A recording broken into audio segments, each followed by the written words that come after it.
Welcome to C1 Novel and Vocab Week 10. And this video is for our vocabulary. And if you have already watched the previous videos, go ahead and skip to the first word. But if you're new and this is your first time, continue and watch from here. So hello, my name is Miss Kimberly. And the goal of our session is to have students understand each word in our vocabulary workbook and to be cognizant and know some of the phrases from our novel that may be a bit difficult for us to understand. So I will be here as your guide to help you throughout the way. What is today's agenda? We'll be going over first week 10 vocabulary, 2 go over example sentences. In the next video, you'll be going over difficult phrases from our novel, and after both videos, you'll have to review and self-study. Okay? But why are we doing this? 1, we're going to go over vocabulary for vocabulary acquisition. By learning the definition, synonym, antonym, and the part of speech of a word, all 4 parts, this can significantly improve your reading comprehension and enhance contextual usage, meaning the more words that we learn, the better we'll be able to understand a story. 2, we're going to go over some extra example sentences, and this is for writing variation. By looking at a variety of example sentences with a specific vocabulary word, students can learn how to use the word in different sentence structures, and this will help you with your writing. You won't use the same boring sentence for the word all the time, but instead you can use different types of sentences to make your writing a bit more interesting. So, enough talking, Miss Kimberly. Let's get started. Everyone, please get your vocabulary book and turn to week 10 on page 82. If you're not there yet, pause the video and then you can play it when you're ready. Everyone ready? Number 1. The word is narrow. Everyone say narrow. The synonym is thin and the antonym is wide. The part of speech is an adjective and it means having a small distance from one side to the other side. And in our TED Talks, it says, the street is very narrow. There isn't enough room for 2 cars to pass. So there's only enough room for 1 car to go. I would like us to read the example sentences together and read it as one. Okay, there's no repeating after me. You're going to read it with me. Ready? 1, 2, 3. It is dangerous to go down a narrow road if many people are already there. So yes, if we're going down a narrow road, but there's many people there, it might be a bit dangerous because there's so many people and it's very crowded and it's very small. So it's best to maybe wait or go through a different way. So narrow, having a small distance. Let's look at the example here. It says the path became increasingly narrow as we ascended the mountain. Ascend means to go up. So when we're going up the mountain, the path was wide, but then it gets smaller and smaller and narrower and narrower and narrower. So it's very tight for us to go up. The example on the other side, it says, the narrow bridge could only fit 1 car at a time. Meaning, if there is a bridge, usually we'll have cars going this way and another car going this way. But this bridge was so narrow that we had 1 car to wait here. 1 car had to pass on the bridge. And once it was gone, then the next car could go the other way. Okay? A narrow bridge, very small in distance. Number 2, the word is charge. Everyone say charge. It is a verb and it means to put electricity into a battery. So we're going to plug it into the wall, plug it into our phone, and we're going to charge it. Make the battery go from 0% to 100%. And in the book it says, I need to charge the battery, meaning we don't have enough battery on whatever it was, and we need to charge it, make it more. So let's read the example with me. 1, 2, 3. You probably need to charge your phone before using it. Yes, as you can see in the picture above, this phone in the picture had very little battery. So we needed to charge it, and plug it in to the cord and put electricity back into it, charging it. Let's look at the example here. It says the electric car needs to be charged regularly to ensure optimal battery performance. Meaning, we have a lot of electric cars these days, so we need to charge it, put more electricity into it, put more power into it, so that the battery can do very well. Next one. It says the hotel room had USB ports near the bedside table to charge electronic devices. So if you've ever been to a hotel, there's usually like a little table right next to you. And that's called your bedside table. And there are little ports of where you can charge your phone. And it's very good. It's very easy, so you can put your phone right next to you and charge it all night long while you're sleeping. Very good. Charge. Number 3, everyone say benefit. Benefit. The synonym is gain and the antonym is disadvantage. So something that's not good for you, which is a disadvantage. But that's the antonym. So what does benefit mean? It's a noun and it means an advantage, a positive result. And in TED Talks it says, one benefit of riding my bike to work is that I don't have to waste time waiting for a bus. So whenever you're ready, you can just go, go, go, go, go. You don't have to wait and dilly-dally. But the benefit of the bike is that you can just go whenever you're ready. Example, let's read it together. 1, 2, 3. A benefit of eating balanced meals is getting a good supply of vitamins. Very true. Vegetables and fruits and meats, dairy, all of it, having a balanced meal is good so that you can get a lot of your vitamins. That's a good benefit, an advantage. Good, let's look down here. It says using public transportation instead of driving has environmental benefits, such as reducing air pollution. So we can ride a bike, we can ride a bus, we can ride a taxi, we can ride a subway, we can ride a scooter. Using public transportation instead of driving all the time, this will have environmental benefits, meaning that we will not make so much pollution. Next, the main benefit of exercise is improved physical health. So it's saying here, a good positive result from exercising is that it will improve your health. You'll get stronger. So that is a good, very nice benefit to have. Great. Number 4, I just used this word in one of my example sentences, but let's see again. Everyone say transportation. Transportation. It is a noun and it means a vehicle or system of vehicles using for getting from one place to another place. And in the book it says, what are other benefits of each type of transportation discussed? So what's a benefit? What's a good thing about riding a bike? What's a good thing about riding a bus? Those are different types of transportation. Ways that we use to get from one location to another location. Let's read the example together. Public transportation is affordable and easy to use in many countries. Yes, it's much easier to ride a bus or subway than having to take your car and pay for the car, pay for the gas, pay for the insurance. It's much easier and much more affordable. Nice. Let's look down here. The city invested in improving its transportation infrastructure, a word from last week, to reduce traffic. Let me make sure that it was last week and not the week before. It was the week before. Infrastructure was, it was a week from another week before. Anywho, infrastructure is one of our words from before.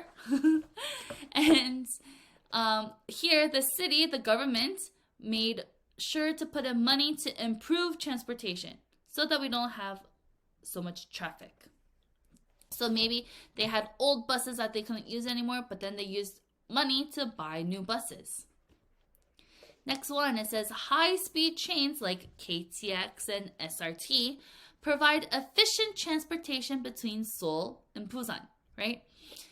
You can get from here to Seoul Station from riding a KTX or SRT from 2.5 hours to 3 hours. But if you're to drive, it would take 4 to 5 hours. So it's efficient transportation. Nice. Now we're in our novel words. Everyone say shriek. Shriek. It means to scream. It is a verb and it means to cry out in a high-pitched voice. I can't do it right now. In our book, it says they grabbed each other and shrieked like they were being murdered. This is when Clementine is talking about Margaret and her other best friend now. Remember? Let's read here. It's so that they're holding each other and they're yelling very loudly. Example, let's read together. Ready? 1, 2, 3. I shrieked when I noticed the huge spider on my sweater. If I saw a spider crawling up my sweater, I would definitely shriek on the top of my lungs. It's quite scary if I were to have a spider come up on me. Yeah, I would definitely shriek. Would you shriek? Some of you are like, no, I wouldn't shriek, Miss Kimberly. I'm brave. Well, then next time, if I have a spider crawling up my sweater and I shriek, I hope that you will save me. Next one. Down here it says, as the roller coaster plunged downward, riders shrieked with excitement. Oh no, there's a typo. That should say excitement. I guess I forgot to type the N and the T. Sorry.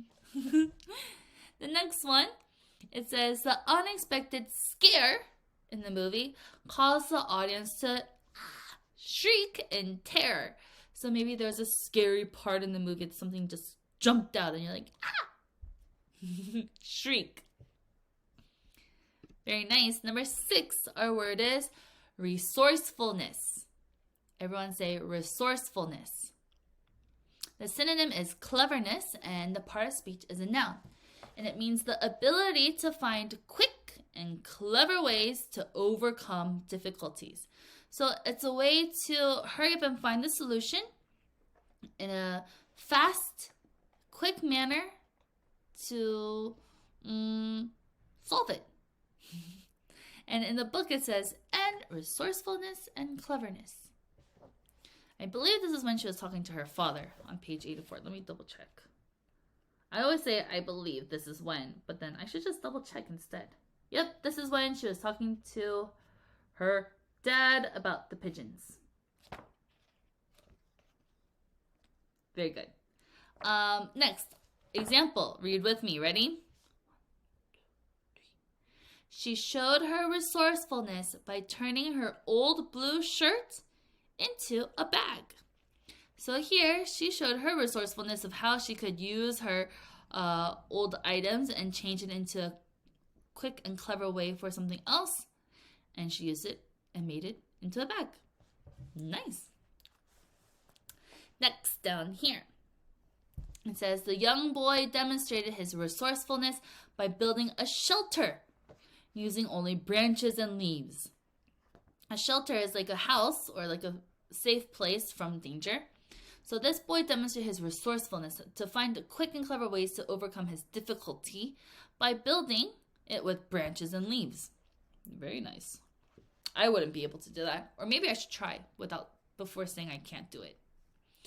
The next one, it says, the teacher encouraged her students to develop their resourcefulness by solving puzzles and riddles. So here, you can build your resourcefulness by practicing to solve puzzles and riddles also. Great. Everyone say resourcefulness. It's a long word. Number 7, our word is promotes. Everyone say promote.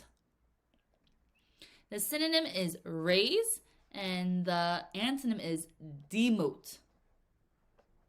And it's a verb, and it means to change the rank or position of someone to a higher or more important one. So you're getting promoted from this level to the next level. And it says from our book, I'll probably be promoted to general for this one. So she's saying that she has this great idea for her dad, and then she's saying, I'm going to be promoted. I'm going to get a better rank. Let's read the example together. Ready? 1, 2, 3. The boss promoted his best employees to lead the department. So, meaning I had a job, but then I got promoted and I got into a higher position. So maybe I'm the leader of something now. Promoted. Here, it says, the military officer was promoted to the rank of captain for his bravery in the battle. So he was an officer before, but now he is a captain. Next one, it says his dedication and hard work were recognized when he was promoted to team leader. So he always worked really hard, but now, because of all that hard work, he got promoted to a higher rank.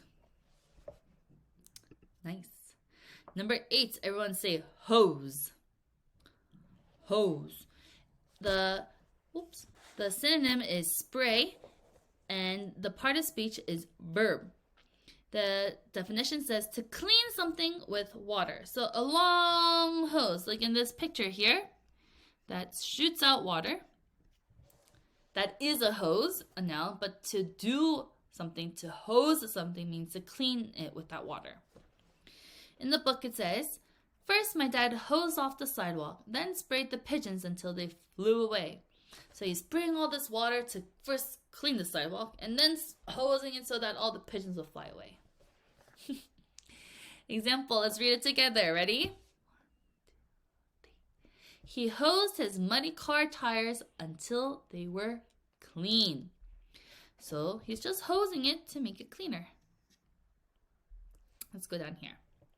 The firefighters hosed down the burning building to extinguish the flames, to make the fire go away.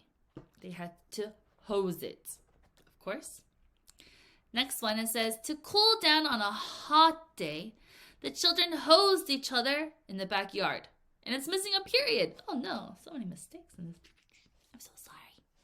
So pretend there's a period there. So I used to do this when I was younger, but when I lived in America, in our backyard, when it was so hot, my friends and I would come to my house. I would turn on the hose and I'd be like, shh, and turn on the sprinkler, and we would all get wet. Just so that we could cool down from the hot day. Next one, number 9, the word is plague. Everyone say plague. And the synonym is disease. Ooh, so not a very good word.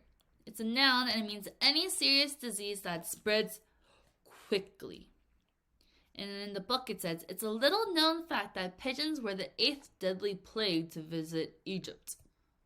So it's a very big disease that they had, I guess, and then they were spreading all over Egypt. Example, let's read it together. 1, 2, 3.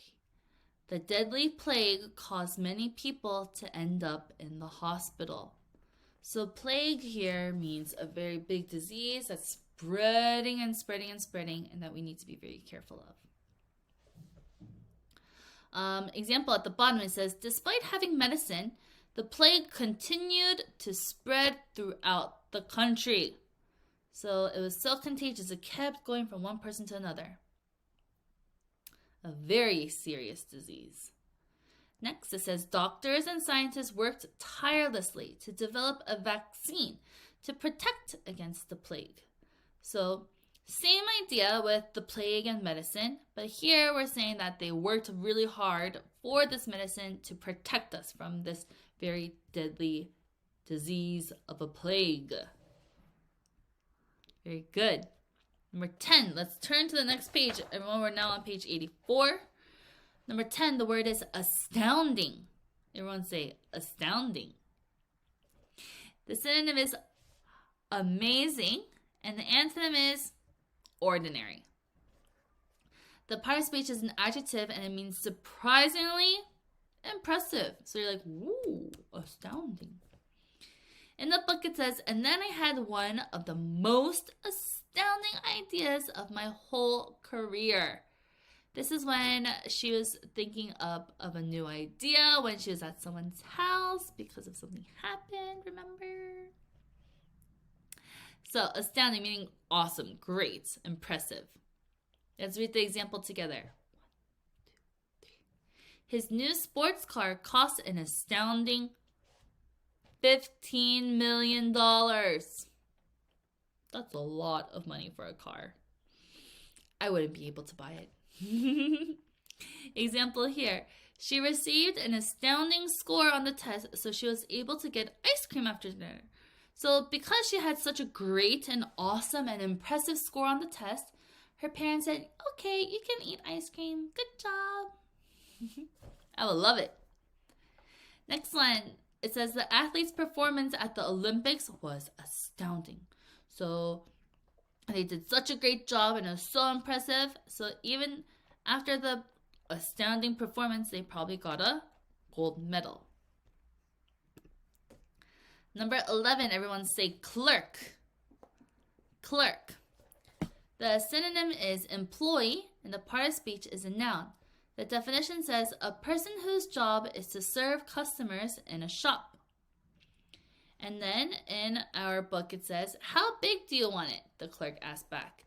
This is when Clementine was trying to get her picture of Polka Dotty into a bigger size. And the clerk, the person who worked there, was asking her this question. Clerk, the person who is there to work at the store. Example, read with me, ready? The nice clerk helped me find a new jacket to buy. So the person that was working there helped me to find a jacket that could be well fitted on me, and that was a nice color. Clerk. Down here it says, the clerk behind the counter greeted each customer with a warm smile. So think about when you go to a convenience store like CU or GS. They'll be like, hello, welcome, and smile. But they don't speak English. But maybe they'll say that in Korean, right? They greeted you with a warm smile. They're like, Next, after I got all my groceries, I went to the clerk to check out and pay for my items. So after we get everything, we'll go to the clerk at the cash register and we'll buy our things. Clerk. Everyone say cigar. Cigar. It is a noun and it means a roll of tobacco leaves that is longer and thicker than a cigarette. So it's something that people smoke. Not a very good thing. And it's big like this. Cigar. In the book, it said cigars, yes. Husband, no. Because let's go to 93. I shouldn't, but it says, because I said it before. I can remind myself of things I might forget when I'm a grown-up, like that I plan to smoke cigars. So she was planning to smoke these when she became a grown-up. Oops, I dropped my book. But yes. Example, let's read it together. 1, 2, 3. Cigars are more toxic than cigarettes, but both can cause lung damage. So this is not a good thing. Let's look at the sentence here. There were signs for people not to smoke cigarettes and cigars in public places because it makes all this smoke and it's not good for our body. Next one, it says, my grandmother hates the smell of cigars. I hate the smell of cigars too. Stinky P.U. Next one, everyone say scringe. Scringe. It means to scrunch, and the part of speech is a verb, and the definition means to cringe, meaning to draw back in fear or in disgust. In the book it says, as soon as they came into the room, I scringed my eyebrows down like arrows. Like this. Example, let's read together. 1, 2, 3. She scringed her face because she had a painful toothache. So she's like, oh, my tooth hurts. To scringe. Let's look here. The baby screamed and began to cry after getting a shot. So the baby got a shot and it goes, ee, meh, and it starts to cry. So cringe, scringe. Next line, it says, I scringed when I saw a spider crawling in the corner of my room. So it's not a spider on my sweater this time, but it's a spider in the corner of the room. And you're like, oh, I don't like it. To scringe. 14, the word is miracle. Everyone say miracle. The synonym is marvel, and the part of speech is noun. It is unusual or wonderful event that is believed to be caused by the power of God or some miraculous being. And here, in our book, Clementine, it said, a miracle. Except, of course, first you'd have to convince a million pigeons to move. So something so astounding, another vocabulary word, and you're like, oh, it's a miracle. Next one, let's read together. A miracle, except, the wrong sentence. Let's read it again. 1, 2, 3. It would be a miracle if people could walk on water. Are you able to walk on water? Our feet would just sink below the water. So it would be a miracle, some unusual or wonderful event if we were able to walk on it. Okay, next one, it says, seeing a rainbow after a rainy day is like a colorful miracle in the sky. So we don't always see a rainbow, but it may be a miracle. You're like, wow, so pretty. Example 2, it says, it was a miracle that no one got hurt from the tornado. So we're like, oh, it was such a blessing, such a miracle that no one got hurt. It's an unusual and wonderful event from someone above, like God. Okay, miracle. Next one. Everyone say ornery. The synonym is stubborn and the antonym is friendly.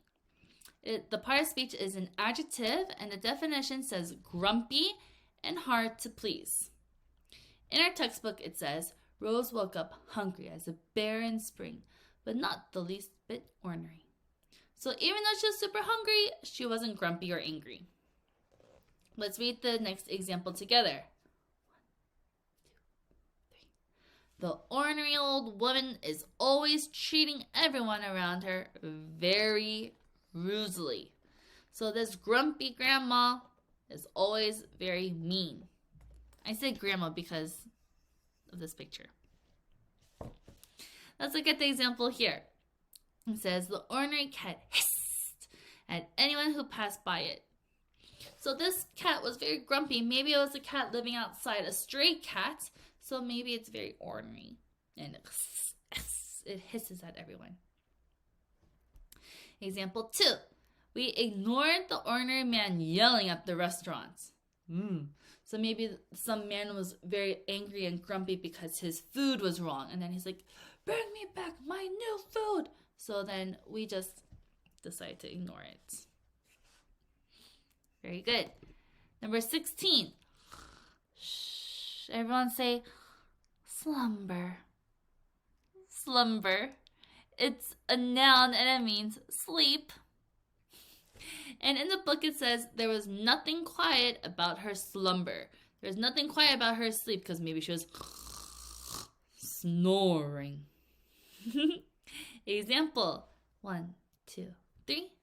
My little sister was in a deep slumber after playing with her friends all day.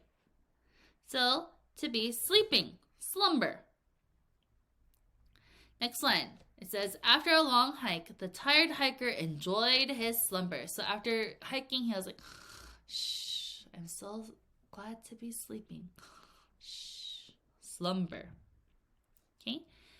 Next, it says, while the preschoolers were in a slumber during nap time, the teachers got ready for the next class. So the teachers don't slumber during nap time. Instead, they get ready for what they're going to teach next. Slumber. Next one, 17. Our word is disposition. Everyone say disposition. The synonym is temperament, and the part of speech is a noun. It means how someone normally thinks and behaves, their disposition, how they think. In the book it says, she was as pretty as a picture, had the sweetest disposition, but don't let yourself be misled. So she had a very sweet disposition. She's very nice, and she thinks and behaves in a very sweet way.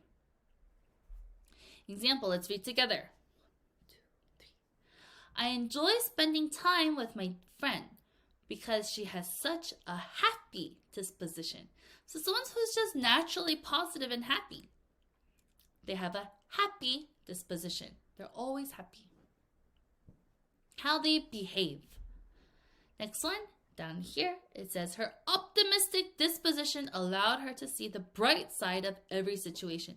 So being positive and optimistic about everything, she never really saw anything in a negative way. An optimistic disposition. Next, the teacher's caring disposition created a supportive learning environment for her students. So her students were so happy to be in her class because the teacher had a very caring disposition. She wasn't angry and she wasn't mean, but she was very caring and nice. Kind of like someone. Number 18, this last word on page 85. The word is devastation. Everyone say devastation. And the synonym is havoc, which means chaos. And the part of speech is a noun. It means great destruction or damage. And in the book it says, as she stood alone to face the wreck and ruin, the multiplying devastation. So there's so much destruction going on and damage and chaos. Let's read the example together. Ready? Many buildings were destroyed due to the devastation caused by the tornado. So here, devastation, here, all of these houses. Some houses are even flying in this picture.